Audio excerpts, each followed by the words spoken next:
Good morning, everyone. Welcome to PW Only IAS. दोस्तों, India और USA के बीच में जो थोड़े ट्रेड रिलेशंस हैं वो एक अप एंड डाउन फेज के अंदर जा रहे हैं, क्योंकि आप लोग जानते हैं कि कहीं ना कहीं यूएसए ने भारत के ऊपर 25% टैरिफ तो लगाया ही लगाया reciprocal, plus at the same time 25% additional tariff भी इम्पोज किया, बिकॉज हम यहाँ पर रशिया से तेल मंगाते हैं। अब डोनाल्ड ट्रंप बार बार बोल चुके हैं कि वो भारत से बात कर रहे हैं, भारत को बोलने की कोशिश कर रहे हैं कि रशिया से तेल वो कम करवाए। एंड एक्चुअली अगर हम डेटा नोटिस करें ना पिछले 3-4 महीने का, तो भारत ने रशिया से जो इम्पोर्ट है वो काफी कम कर दिया है। अब डोनाल्ड ट्रंप इसका क्रेडिट खुद के ऊपर ले रहे हैं। वो कह रहे हैं कि मैंने यहाँ पे बोला, प्रधानमंत्री मोदी जी से उन्होंने बात करी और मोदी जी को बोला कि नहीं नहीं आप ऐसा मत करो, और मोदी जी उनको खुश करना चाहते थे, और इसीलिए पिछले कुछ महीनों में भारत ने रशिया से तेल मंगाना काफी कम कर दिया। इनफैक्ट अगर हम बात करें, यहाँ पर यूएस सेनेटर ने बात करी है कि भारत की तरफ से जो इंडियन एम्बेसडर हैं, ठीक है, विनय क्वात्रा जी, इंडियन एम्बेसडर टू यूएस, वो यहाँ पर दिसंबर में मिले। और एक्चुअली इनकी बात ये सही भी है, दिसंबर 2 को मुलाकात हुई है इनकी। तो उस मुलाकात के अंदर ऐसा इस यूएस सेनेटर का बोलना था कि वहां पर उन्होंने बोला कि अब क्योंकि हम भारत तेल कम मंगा रहा है, तो आप 25% टैरिफ प्लीज हटा दीजिए। अब देखो, इसके ऊपर हमारी मिनिस्ट्री ऑफ एक्सटर्नल अफेयर्स ने फिलहाल कोई यहाँ पे बयान नहीं दिया है। ये यूएस सेनेटर का यहाँ पर एक वर्जन आपको देखने को मिलेगा। पर इतना जरूर क्लियर है कि पिछले 4 महीनों के अंदर हमने रशिया से तेल मंगाना काफी हद तक कम कर दिया है। अब वो क्यों कम किया है इसके बारे में हमें कंप्लीट जानकारी नहीं है। हो सकता है हम अपने जो इम्पोर्ट है उसको डाइवर्सिफाई करने की कोशिश कर रहे हों, रशिया के ऊपर डिपेंडेंस को कम करने की कोशिश कर रहे हों। पर यहाँ पर जो यूएस प्रेसिडेंट का यहाँ पे ये कहना है कि उसके दबाव में आके यहाँ पे किया है, ये फिलहाल मिनिस्ट्री ऑफ एक्सटर्नल अफेयर्स ने इसको यहाँ पे नहीं एक्सेप्ट किया है। तो let us see ministry of external affair इसके ऊपर क्या बोलती है। बाकी हमारी जो अपोजिशन पार्टी है उन्होंने यहाँ पे बोला है कि हमें यहाँ पे डोनाल्ड ट्रंप के थ्रेट से बिल्कुल भी डरना नहीं चाहिए, और हमारी जो भी पॉलिसीज हैं जहां पर हम अपनी फॉरेन पॉलिसी के अंदर कंप्लीट सॉवरेनिटी यहाँ पे इंश्योर करते हैं, उसी को मेंटेन करके रखना चाहिए। तो देखते हैं आगे कैसे यहाँ पे बात बनती है आने वाले टाइम के अंदर। बाकी देखो, एक और इम्पॉर्टेंट मुद्दा वो था with regards to Umar Khalid and Sharjeel Imam. दरअसल में आप लोग जानते होंगे कि 2020 के अंदर दिल्ली में दंगे हुए थे। उस दिल्ली दंगों के अंदर काफी सारे लोगों को आरोपी यहाँ पे बनाया गया था। उसमें उमर खालिद और शर्जील इमाम का भी यहाँ पे नाम था। एंड इनफैक्ट इनके ऊपर ना जो आपका युआपा है, अनलॉफुल एक्टिविटीज प्रिवेंशन एक्ट, जो हमें देखने को मिलता है, वो यहाँ पे इनके ऊपर रजिस्टर केस किया गया था। अब इसमें कुछ इनके साथ कुछ लोग और थे, जैसे 2 लोग तो ये हैं, इसके साथ कुछ और भी लोग थे। तो उन 5 लोगों को तो यहाँ पर बेल फिलहाल दी गई है, पर इन दोनों लोगों को यहाँ पे नहीं दी गई। इसकी वजह सुप्रीम कोर्ट का यहाँ पे ये कहना था कि जो बाकी लोग थे ना, उनका कोई खास इन्वॉल्वमेंट नहीं था, पर ये जो 2 लोग थे इनका अभी तक ऐसा लग रहा है, प्राइमा फेसाई अभी ऐसा लग रहा है कि इनके चांसेस ज्यादा हैं इसमें इन्वॉल्व होने के, इसीलिए यहाँ पर फिलहाल इनको बेल यहाँ पे नहीं दी जा रही। एक और बात हो रही थी कि भाई अब तो 5 साल से भी ज्यादा टाइम हो चुका है, इतने लंबे टाइम से अभी तक तो पूरा केस ही नहीं स्टार्ट हुआ, तो इतना लंबा टाइम हो गया, इनको अब तो बेल दे दो। तो यहाँ पे सुप्रीम कोर्ट ने बोला है भाई यूएपीए के अंदर ये सब चीजें नहीं होती हैं। अगर मान लीजिए इनके ऊपर प्राइमा फेसाई हमें लग रहा है कि इन्होंने इन्वॉल्वमेंट था इन दंगों के अंदर, तो यहाँ पे इनको लंबे समय तक यहाँ पे रखा जा सकता है। पर हाँ, सुप्रीम कोर्ट ने ये जरूर बोला है कि जल्दी से जल्दी केस यहाँ पे चलना चाहिए, जो अननेसेसरी डिले हो रहा है उसको कम करते हुए जल्दी केस हो, ताकि जो भी आरोपी हैं उनको यहाँ पे कड़ी से कड़ी कार्रवाई उनके ऊपर करी जा पाए। दोस्तों, डेट है आज की 6 जनवरी 2026, एंड आप सभी का स्वागत है आज के प्रीलिम बूस्टर न्यूज डिस्कशन में। स्टार्ट करने से पहले मैं आप सबको बता दूं कि अगर आपको इस सेशन की पीडीएफ चाहिए, तो ये पीडीएफ आपको मेरे Telegram channel Rishabh Sharma sir PW इसके ऊपर आपको मिल जाएगी। चलिए स्टार्ट करते हैं। पहला जो टॉपिक आज हमें डिस्कस करना है वो है वर्ल्ड ब्रेल डे के रिगार्डिंग। देखो, आप सब लोगों ने लुई ब्रेल का नाम यहाँ पे सुना होगा, ठीक है, बहुत ही फेमस इंडिविजुअल रहे हैं। दरअसल में उनकी बर्थ एनिवर्सरी होती है जनवरी में, तो उसी उनकी बर्थ एनिवर्सरी को हम सेलिब्रेट करते हैं एज वर्ल्ड ब्रेल डे। मैं थोड़ा आपको एक्सप्लेन करता हूँ। देखो, जब हम बात करते हैं ना लुई ब्रेल की, इनकी स्टोरी बहुत ही इंस्पिरेशनल है, क्योंकि ये फ्रांस के एक छोटे से गांव में पैदा हुए, और 3 साल की उम्र में ही इनकी जो आंखों की रोशनी थी ना वो चली गई एक एक्सीडेंट के अंदर। उसके बाद यहाँ पे इन्होंने बट पढ़ना स्टार्ट किया। अब पढ़ने में उस टाइम ना इनको बड़ी दिक्कत आती थी। उसका रीजन ये था कि जो उस टाइम जो ब्लाइंड लोग थे उनको पढ़ने के लिए बस ऐसा होता था कि जो अक्षर है ना वो थोड़ा ऊपर की तरफ मतलब कर दिया जाता था ताकि पढ़ने में दिक्कत ना हो। तो पढ़ तो लेते थे ब्लाइंड लोग उससे पहले भी, पर दिक्कत ये आती थी कि एक लाइन पढ़ने के लिए उनको बहुत लंबा टाइम लग जाता था। और इसीलिए इन्होंने इन्वेंट किया क्या? इन्होंने इन्वेंट किया ब्रेल सिस्टम।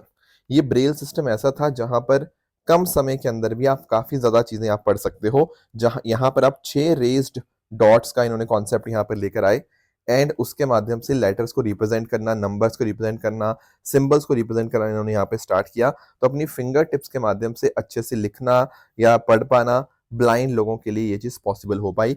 इसी को हम बोलते हैं ब्रेल, राइट। पर हालांकि देखो इनको अपने जीते जी कभी इनका रिकॉग्निशन ज्यादा नहीं मिला। इनकी डेथ के बाद लोगों ने ब्रेल सिस्टम को बहुत ज्यादा प्रेज किया। इनफैक्ट आज भी दुनिया भर में यही ब्रेल सिस्टम आपको देखने को मिल जाएगा। अब इसीलिए क्योंकि इनका इतना इंपॉर्टेंट रोल था, इसीलिए हर साल 4 जनवरी को हम सेलिब्रेट करते हैं वर्ल्ड ब्रेल डे, ताकि अवेयरनेस जो है इनके रिगार्डिंग यहाँ पे लोगों के अंदर यहाँ पे जनरेट कर पाए। तो एक बात आप नोटिस करना, 2018 में यूनाइटेड नेशन जनरल असेंबली ने यहाँ पर एस्टेब्लिश किया कि हाँ हम हर साल इस तरह सेलिब्रेट करेंगे। एंड 2019 ऑनवर्ड्स हमने यहाँ पर हर साल 4 जनवरी को हमने वर्ल्ड ब्रेल डे यहाँ पे सेलिब्रेट करना स्टार्ट कर दिया। इस बार 2026 के साल की जो थीम है that is accessibility and inclusion for visually impaired, reaching blind and visually impaired persons, ये है इस बार की थीम। बाकी मैंने जैसे आपको बता दिया कि यहाँ पे 6 रेज डॉट्स का कॉन्सेप्ट आपको देखने को मिल जाता है।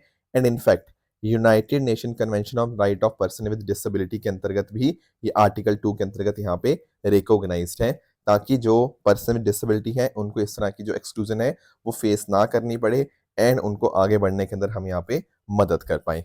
तो भारत के अंदर भी दोस्तों जो नेशनल फेडरेशन ऑफ ब्लाइंड है ना, वो यहाँ पे हर साल सेलिब्रेट करता है इस वर्ल्ड ब्रेल डे को। अब आप सोचेंगे ये क्या है नेशनल फेडरेशन फॉर ब्लाइंड? देखो ये भारत की सबसे बड़ी self help non profit organisation है जो ब्लाइंड पर्सन के इंटीग्रेशन के रिगार्डिंग काम करती है, ब्लाइंड लोगों को आगे बढ़ने में मदद करती है। ध्यान रखना it is a non profit organisation. इसको 1970 में यहाँ पे स्टैब्लिश हुई थी और इसकी फिलॉसफी ये थी, let the blind lead the blind. इसके हेडक्वार्टर नई दिल्ली में देखने को मिल जाएंगे। एंड कहीं ना कहीं इनकी कोशिश यही है कि जो भी विजुअली इंपेयर्ड लोगों के साथ डिस्क्रिमिनेशन फेस होता है उसको कम करें, उनका स्किल डेवलपमेंट के अंदर मदद करें, उनको रोजगार मिले, इसके लिए यहाँ पे काम किया जाता है। तो ये सारा काम आपका नेशनल फेडरेशन ऑफ ब्लाइंड देखता है। नेक्स्ट टॉपिक पे दोस्तों आते हैं सोमनाथ स्वाभिमान पर्व। इसको थोड़ा अंडरस्टैंड करते हैं। दोस्तों आप लोगों ने ना अपनी हिस्ट्री जब आपने पढ़ी होगी तो आप लोगों ने अक्सर पढ़ा होगा कि किस तरह से गजनी ने, महमूद गजनी ने अटैक किया, राइट। बाद में आगे जाके औरंगजेब ने भी अटैक किया सोमनाथ मंदिर के ऊपर, राइट। तो एक्चुअली जो पहला अटैक था ना जो महमूद गजनी का, वो हुआ था 1026 में। अब आप देख लो हम 2026 में पहुंच गए हैं, 1000 साल बीत गए हैं इस पर्टिकुलर मुद्दे को। और एक्चुअली बहुत बड़ा अपने आप में हिस्ट्री में एक बहुत बड़ा इंपॉर्टेंट इवेंट यहाँ पे बन जाता है। इसीलिए हमें थोड़ा सा इसके बारे में पढ़ना होगा। अभी जैसे 1000 साल इसके कंप्लीट हुए हैं तो प्रधानमंत्री जी ने इसको सोमनाथ स्वाभिमान पर्व के नाम से यहाँ पे रिकॉग्नाइज किया है। तो थोड़ा अंडरस्टैंड करते हैं सोमनाथ की क्या हिस्ट्री है एंड किस तरह से अलग अलग अटैक्स जो सोमनाथ मंदिर के ऊपर हुए, पर सोमनाथ मंदिर एक तरह से डटा रहा, खड़ा रहा वहां पे और भारत के सिविलाइजेशन प्राइड को यहाँ पे रिप्रेजेंट करता रहा। मैं थोड़ा सा आपको एक्सप्लेन करता हूँ इसकी हिस्ट्री के बारे में।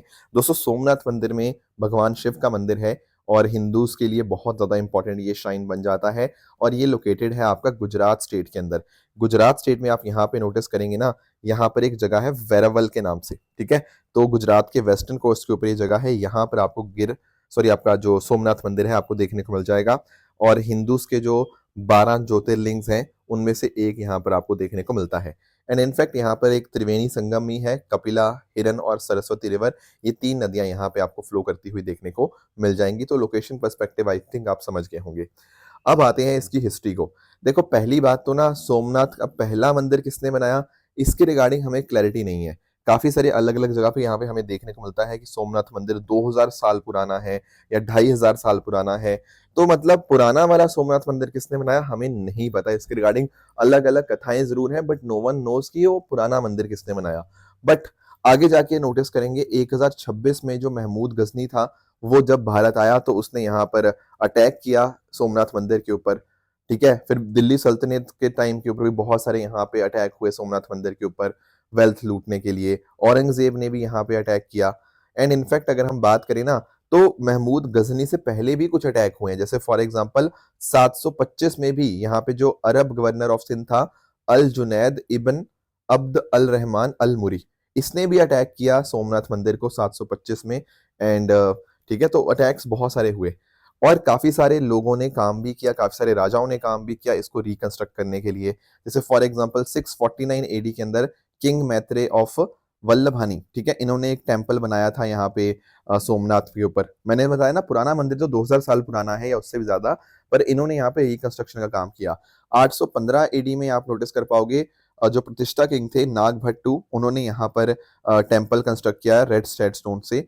पर एक इंपॉर्टेंट जो नाम आपको बिल्कुल नहीं भूलना, वो है आपका सोलंकी राजा भीमदेव। देखो सबसे ज्यादा क्रेडिट ना इनको दिया जाता है, क्योंकि महमूद गजनी का जो अटैक था ना, उसके बाद जो इस मंदिर को दोबारा से यहाँ पे रिकंस्ट्रक्ट कराया गया, वो इनके द्वारा था। तो कोई आपसे पूछे ना कि कोई सबसे इंपॉर्टेंट रोल जो सोमनाथ मंदिर के रिकंस्ट्रक्शन के रिगार्डिंग था, वो दरअसल में सोलंकी राजा भीमदेव जी का था। तो इनका आप यहाँ पे ध्यान रखिएगा। बाकी अहिंदवाद पठान परमार किंग ऑफ मालवा, इन्होंने भी यहाँ पे रिकंस्ट्रक्शन करवाया।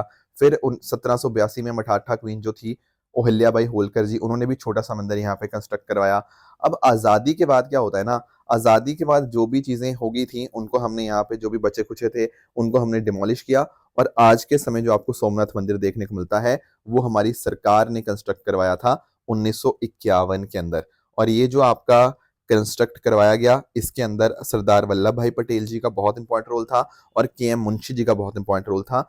तो उसमें जो मंदिर बनाया गया, वो मारू गुर्जरा style of Hindu temple architecture में बनाया गया, जिसमें आप नोटिस कर पाओगे ये मंदिर में ना आपको इस तरह से जो शिखर है वो देखने को मिल जाएगा। ये जो शिखर आप यहाँ पे नोटिस कर पा रहे होंगे ना पिक्चर के अंदर, ये शिखर स्पेशल क्यों है, क्योंकि ये कर्वी लीनियर शिखर है, इस तरह से कर्व और लीनियर शेप में आपको देखने को मिल जाएगा। बाकी इसमें जो मंडप है, वो काफी बड़े बड़े आपको देखने को मिल जाएंगे। मंडप होते हैं आपके, जहां पर आपके डिफरेंट डिफरेंट यू नो एक तरह से हॉल हो कह सकते हो आप, यहाँ पे डांस म्यूजिक वो सब चलता है, तो मंडप भी आपको देखने को मिल जाएंगे। और एक्चुअली अगर आप बात करें ना, तो इस पर्टिकुलर मंदिर पे कार्विंग बहुत शानदार करी गई है, ठीक है, जो इसकी दीवारें हैं उनके ऊपर बहुत शानदार शानदार कार्विंग करी गई है। तो ये ज्यादातर जो कंस्ट्रक्शन थी जो लेटेस्ट फॉर्म के अंदर, वो आजादी के बाद हुई है, जो सरदार वल्लभ भाई पटेल जी ने काफी इंपॉर्टेंट रोल प्ले किया इस सोमनाथ मंदिर के कंस्ट्रक्शन के अंदर। तो पूरी मैंने आपको हिस्ट्री बता दी, 1000 साल या इवन 2000 सालों के अंदर सोमनाथ मंदिर के ऊपर कितने कितने कहाँ कहाँ अटैक हुए, एंड किस तरह से भारत के सिविलाइजेशन प्राइड के तौर के ऊपर, लोगों के कल्चर रेजिलियंस के तौर के ऊपर सोमनाथ मंदिर हमेशा यहाँ पे खड़ा रहा। आई होप ये आप समझ पाए होंगे। नेक्स्ट आते हैं अगले टॉपिक पे। अगला टॉपिक हमारा है रेबीज के कॉन्टेक्स्ट में। अब देखो अभी पता क्या हुआ है, जो दिल्ली सरकार है ना, उसने यहाँ पर क्या किया है, रेबीज को नोटिफाइबल डिजीज यहां पे घोषित कर दिया है अंडर एपिडेमिक एक्ट 1897। तो हमें ना दो तीन चीजें पढ़नी है। एक तो ये पढ़ना है कि रेबीज क्या होती है, दूसरा हम ये पढ़ेंगे कि नोटिफाइबल डिजीज क्या है, और तीसरा इस एक्ट के बारे में जानेंगे, ठीक है ना। इसी तरह से आपको ना न्यूज को डिकोड करना चाहिए। कि बार बच्चे कहते हैं कि सर हमने न्यूज़पेपर में कोई खबर पढ़ ली, अब क्या करें इसका। अरे भाई देखो ना कि रेबीज क्या होता है, देखो ना नोटिफाइबल डिजीज क्या होता है, देखो ना एपिडेमिक एक्ट क्या होता है। तो इन्हीं से क्वेश्चन बनेगा, है ना, ऐसे थोड़ी कि याद करके कुछ हो जाएगा। अब देखो सबसे पहली बात कि सर ये नोटिफाइबल डिजीज होता क्या है। देखो नोटिफाइबल डिजीज एक ऐसे डिजीज को बोलते हैं कि अगर मान लो किसी को वो होगी ना, तो आपके डॉक्टर को, आपके या फिर जहां पर भी आप लैब में टेस्ट करवाओगे या जो भी इस तरह से करवाओगे, उनको सरकार को बताना मैंडेटरी हो जाता है। अब मैं आपको एग्जांपल देता हूं, जैसे फॉर एग्जांपल मान लो मुझे बुखार हो गया, ठीक है, बुखार, गला जुकाम खराब, मैं अपने डॉक्टर के पास गया। अब ऐसा थोड़ी है कि डॉक्टर जाके अपनी सरकार को बताएगा कि देखो भाई ऋषभ को इस तरह से आज जुकाम हो गया है, नहीं, बिल्कुल नहीं बताएगा। बट अगर दोस्तों इस इंसान को, मुझे नहीं, इस इंसान को अगर मान लो रेबीज हो गया, तो पता क्या होगा, अब डॉक्टर को बताना मैंडेटरी है। डॉक्टर को बताना ही पड़ेगा सरकार को कि भाई ये बंदे को रेबीज हो रखा है, लीगली मैंडेटेड है, ठीक है ना। तो इस केस में क्या होगा, ऐसा क्यों, सरकार क्यों जानना चाह रही है कि इस बंदे को रेबीज हुआ है। देखो अगर हमें यहां पर पता होगा डेटा के बारे में, तभी तो हम उसका आउटब्रेक रोक पाएंगे, तभी तो समय के ऊपर उसके लिए स्टेप्स लिए जा पाएंगे, तभी तो उस डिजीज को रोका जा सकता है। तो जब जब सरकार को लगता है यार कोई डिजीज को रोकना है, कोई डिजीज के बारे में डेटा हमें हमारे पास होना चाहिए, तो सरकार उस डिजीज को नोटिफाइबल डिजीज घोषित कर देती है, जहां पर हेल्थ प्रोवाइडर्स को मैंडेटरी बन जाता है उस पर्टिकुलर केस को रिपोर्ट करना। तो यहाँ पर आप नोटिस कर पाओगे कि डिफरेंट डिफरेंट स्टेट्स इस तरह से अपनी अपनी एक नोटिफाइबल डिजीज की कैटेगरी मेंटेन करते हैं। जैसे फॉर एग्जांपल काफ़ी सारी स्टेट्स ने, जैसे आपका नोटिस कर पाओगे टीबी हो गया, डेंगू, कोविड-19, इवन आपका जो स्नेक बाइट होती है, इनको यहाँ पर नोटिफाइबल डिजीज यहाँ पे घोषित किया हुआ है। ये स्टेट बाय स्टेट यहाँ पे वेरी करती है। तो इसके लिए हमारे पास लीगल फ्रेमवर्क क्या है, वो है आपका एपिडेमिक एक्ट, डिजीज एक्ट 1897। तो इस पर्टिकुलर एक्ट के माध्यम से हमने यहाँ पे रेबीज को अब नोटिफाइबल डिजीज यहाँ पे घोषित किया है दिल्ली गवर्नमेंट के द्वारा। बाकी हमारे पास एक प्रोग्राम है, इंटीग्रेटेड डिजीज सर्वेलेंस प्रोग्राम। ये कहीं ना कहीं पूरा डेटा वगैरह इकट्ठा करता रहता है, किस तरह से काम करना है। एंड आप नोटिस कर पाओगे कि 20 राज्य ऑलरेडी भारत में ऐसे हैं जिन्होंने रेबीज को नोटिफाइबल डिजीज यहाँ पे घोषित किया हुआ है। थोड़ा सा इस एक्ट के बारे में पढ़ लेते हैं। देखो ये एक्ट देखो कब का है, आज़ादी से बहुत पहले का, 1897। दरअसल में 19वीं सदी के एंड में क्या हुआ था, बॉम्बे प्रेसिडेंसी में आपका बुबोनिक प्लेग जो था ना, वो यहाँ पे आ गया था। तो उसके फैलने को रोकने के लिए यहाँ पर उस टाइम ये कानून लेकर आया गया, एपिडेमिक डिजीज एक्ट 1897, ताकि और ना फैले। अब इसमें जैसे फॉर एग्जांपल सेक्शन 2 है, ये कहीं ना कहीं स्टेट गवर्नमेंट या यूटी को एम्पावर करती है कि भाई एपिडेमिक को रोकने के लिए जो भी स्पेशल कदम आपको लेने हैं वो आप ले सकते हो। बाकी सेंट्रल गवर्नमेंट को भी यहाँ पे मेजर्स वहाँ पे लिए जा सकते हैं।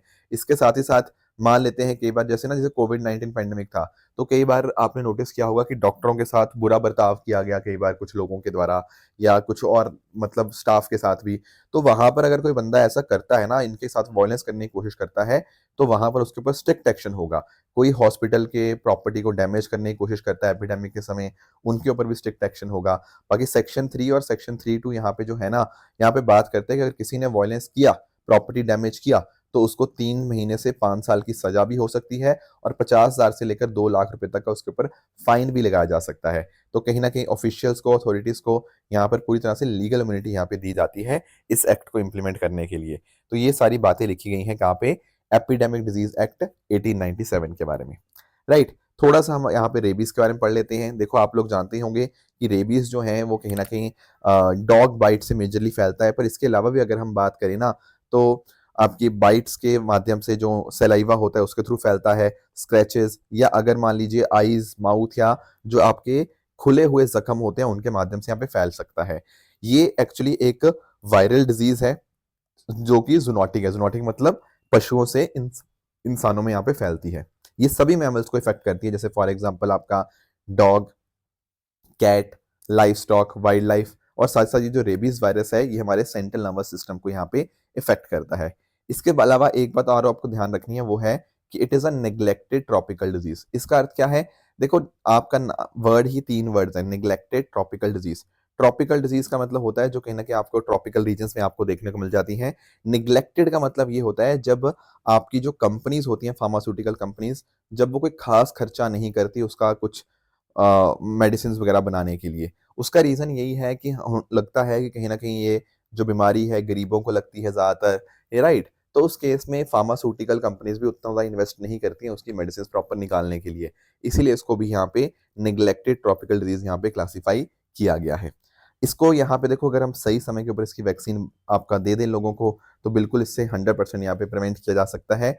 पर देखो एक बार एक इंसान को सिम्टम आने लग गए, उसके बाद ये बहुत ज़्यादा घातक हो सकती है और एक इंसान की डेथ भी हो सकती है।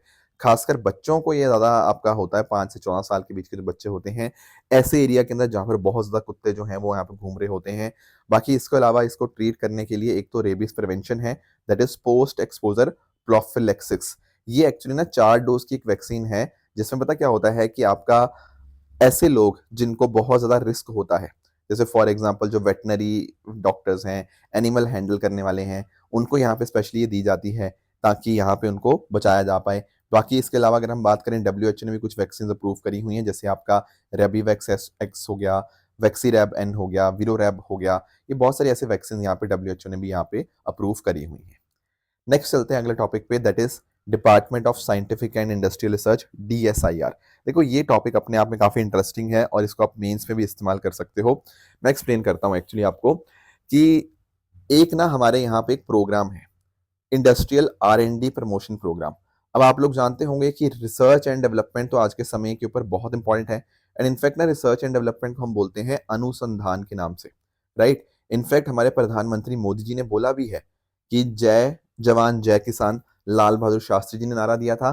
फिर जय विज्ञान का जो नारा था वो ऐड किया गया बाय अटल बिहारी वाजपेयी जी, और प्रधानमंत्री मोदी जी ने इसमें जय अनुसंधान यहाँ पे ऐड कर दिया है, जो बात करता है रिसर्च एंड डेवलपमेंट की। तो ये जो हमारा प्रोग्राम है ना, इंडस्ट्रियल R&D प्रमोशन प्रोग्राम, ये कहीं ना कहीं बात यही करता है कि कैसे R&D को हम यहाँ पे स्ट्रेंथन करें। आपके जो भी industry and scientific industrial research organisations हैं, इनमें हम चीज़ों को और बेहतर बनाएं। हमारा इन हाउस R&D सेंटर्स हम यहाँ पे और अच्छे करें। तो कहीं ना कहीं R&D को इम्प्रूव करने के लिए हमारा ये पूरा प्रोग्राम यहाँ पे चलता है, जिसमें आपका engineering, environmental, natural applied sciences, agriculture science, medical science, social science, इन अलग अलग चीज़ों के ऊपर हमारा यहाँ पे फोकस रहता है। इसके ऊपर जो पैसा वगैरह खर्च होता है ना, वो पूरा पैसा department of scientific and industrial research, यही इसकी फंडिंग एजेंसी है।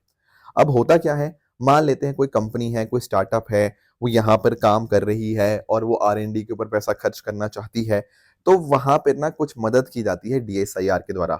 देखो, जैसे फॉर एग्जांपल अगर मान लो एक कंपनी है, वो ऑलरेडी रजिस्टर्ड है कंपनीज एक्ट के अंतर्गत, और उसको काम करते हुए 3 साल से ज़्यादा समय हो चुका है। पिछले 2 साल में उन्होंने कुछ ना कुछ इनकम भी यहाँ पे अर्न करी है, और उनको यहाँ पे थोड़ा आपका R&D के अंदर कुछ मदद चाहिए। तो अगर उनके मान लेते हैं कि उनके पास ऑलरेडी कुछ ऐसे जगहों पे R&D यूनिट्स हैं नॉन रेजिडेंशियल एरियाज के अंदर, और मैन्युफैक्चरिंग, प्रोडक्शन, टेक्निकल सर्विसेज के लिए उनको हेल्प चाहिए, तो वहाँ पे DSIR उनकी मदद कर सकता है। ठीक है, DSIR क्या है? DSIR दरअसल में आपको नोटिस करने को मिलेगा कि ये एक 1985 के अंदर प्रेसिडेंशियल नोटिफिकेशन के माध्यम से बनाया गया था, under the government of India allocation of business rules 1961। इसका काम यही था DSIR का कि भारत देश के अंदर हम इंडिजिनस टेक्नोलॉजी को और बेहतर करें। ये ministry of science and technology के अंदर आता है। R&D बढ़ाने का इसका मेन यहाँ पे काम है। आपके छोटे उद्योग होते हैं, लघु उद्योग, micro small and medium enterprise, उनको मदद करने की यहाँ पे कोशिश करता है। यहाँ पर आपकी साइंटिफिक लैब्स और इंडस्ट्री के बीच में एक लिंक का तरह काम करता है। जैसे फॉर एग्जाम्पल NRDC है, इसमें नेशनल रिसर्च डेवलपमेंट कॉर्पोरेशन, और आपका सेंट्रल इलेक्ट्रॉनिक्स लिमिटेड। कहने का सिंपल मतलब ये है कि DSIR आपके कंपनीज की, आपके MSMEs की मदद करने की कोशिश करता है कि देश में R&D इंफ्रास्ट्रक्चर बेहतर हो। अब क्योंकि ये 4 जनवरी को बना था, तो अभी रिसेंटली हमने इसमें 42वां फाउंडेशन डे सेलिब्रेट किया, और इस मौके के ऊपर एक बहुत बड़ा चेंज हमने यहाँ पे किया है। मैं एक्सप्लेन करता हूँ। देखो, जैसा मैंने आपको बताया था ना कि एक कंपनी को काम करते हुए कम से कम 3 साल का समय हो जाना चाहिए अगर उसको मदद चाहिए सरकार की तरफ से। हमने इसमें कुछ बदलाव किया है।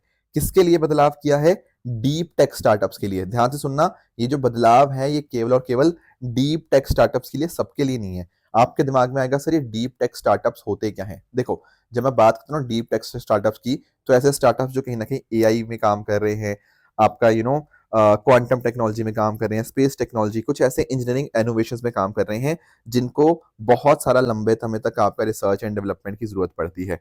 तो उनके लिए हमने यहाँ पे कुछ बदलाव किए हैं। क्या बदलाव किए हैं?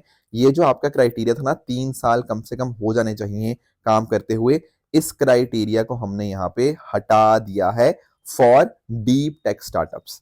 अब ऐसा क्यों किया गया? देखो, मेरी एक बात समझो, अगर मान लो मैंने आज स्टार्टअप खोला और 6 महीने के अंदर मैंने बहुत अच्छी टेक्नोलॉजी डेवलप कर ली, तो मैं क्या वेट करता रहूंगा कि भाई 3 साल हो जाने दो तब जाके सरकार से मदद मांगूंगा? अरे नहीं भाई, मेरी टेक्नोलॉजी मैंने अच्छी डेवलप कर ली है 6 महीने के अंदर। अब आज वो चीज नहीं है कि मुझे कोई अच्छी बनाने के लिए, चीज बनाने के लिए मुझे 3 साल का समय चाहिए।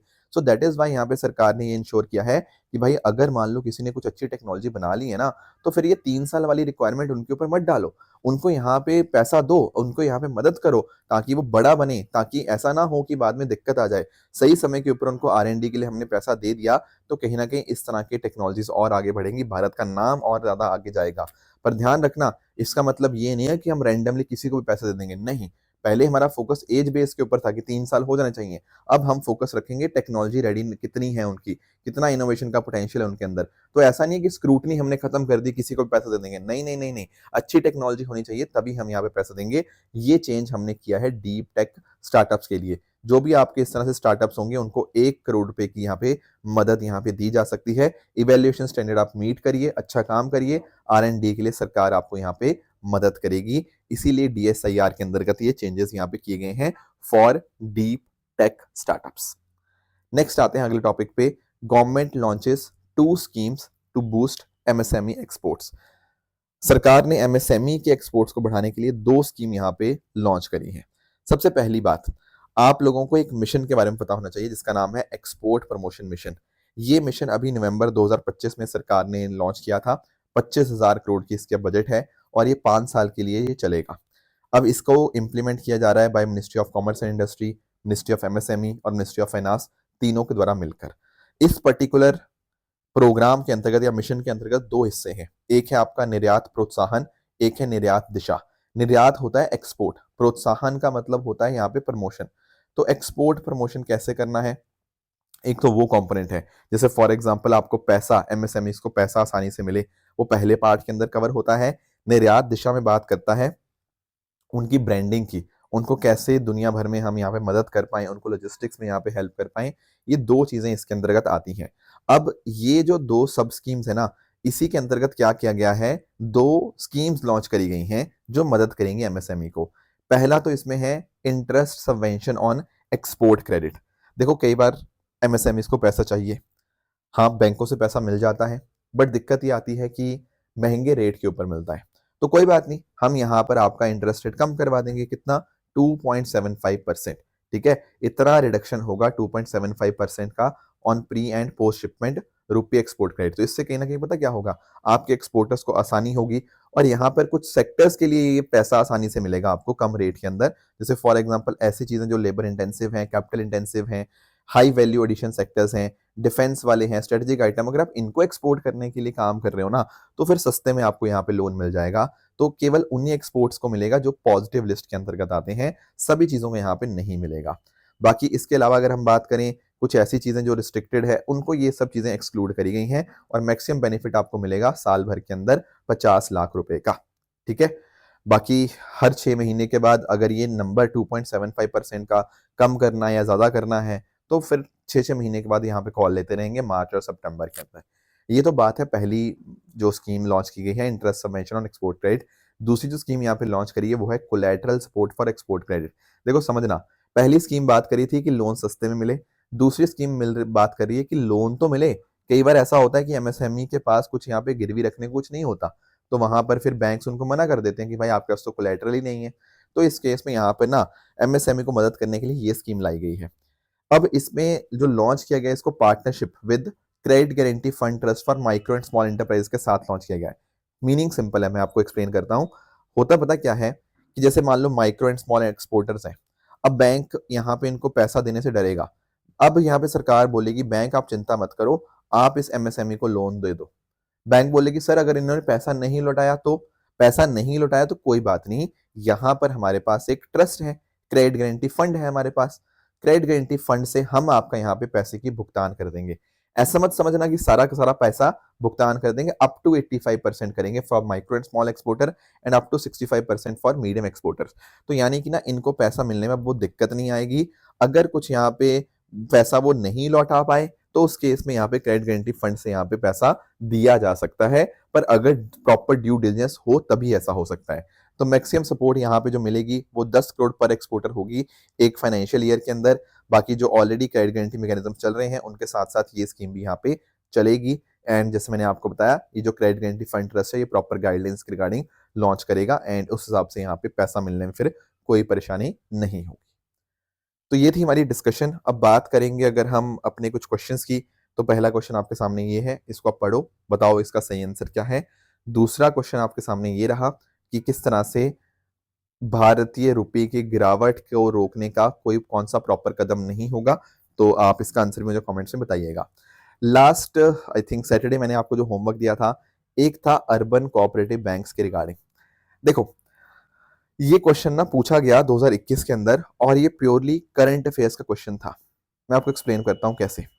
देखो हुआ पता क्या कि 2020 के अंदर हम लाए क्या, बैंकिंग रेगुलेशन अमेंडमेंट एक्ट 2020। इसका रीजन क्या था, कोऑपरेटिव बैंक्स में एक बहुत बड़ी प्रॉब्लम चल रही थी, वो थी डुअल रेगुलेशन की। सवाल आता है डुअल रेगुलेशन क्या होता है। देखो कोऑपरेटिव बैंक्स को रेगुलेट करने वाली दो एंटिटीज थी, एक था आपका रिजर्व बैंक ऑफ इंडिया और दूसरा आपका था विद रिगार्ड्स टू आपकी जो स्टेट गवर्नमेंट्स है। ठीक है, स्टेट गवर्नमेंट में भी अगर मैं स्पेसिफिकली आपका बात करूं तो स्टेट गवर्नमेंट के कॉन्टेक्स्ट में आपका जो रजिस्ट्रार ऑफ कोऑपरेटिव मैनेजमेंट हो गया वो यहाँ पे आपको देखने को मिलता था। बेसिकली आप स्टेट गवर्नमेंट इसको कह सकते हो। अब दिक्कत ये आती थी ना इस कॉन्टेक्स्ट में कि प्रॉपर ढंग से रेगुलेशन नहीं हो पाता था और बहुत सारे कोऑपरेटिव बैंक्स में स्कैम्स या उनके डूबने के केसेस हमें देखने को मिलते थे, जैसे for example Punjab and Maharashtra cooperative bank PMC bank हो गया। इसी वजह से हमने 2020 के अंदर बैंकिंग रेगुलेशन अमेंडमेंट एक्ट 2020 लेकर आए एंड उसके माध्यम से क्या किया गया, जो हमारे अर्बन कोऑपरेटिव बैंक्स हैं and multi state cooperative banks हैं, इनमें आपने आरबीआई के पास पूरा कंट्रोल यहाँ पे दे दिया। स्टेट गवर्नमेंट का रोल बहुत ना के बराबर यहाँ पे कर दिया गया। तो ये एक बहुत बड़ा बदलाव यहाँ पे चेंज किया गया था, क्योंकि पहले यहाँ पे डुअल कंट्रोल देखने को मिलता था।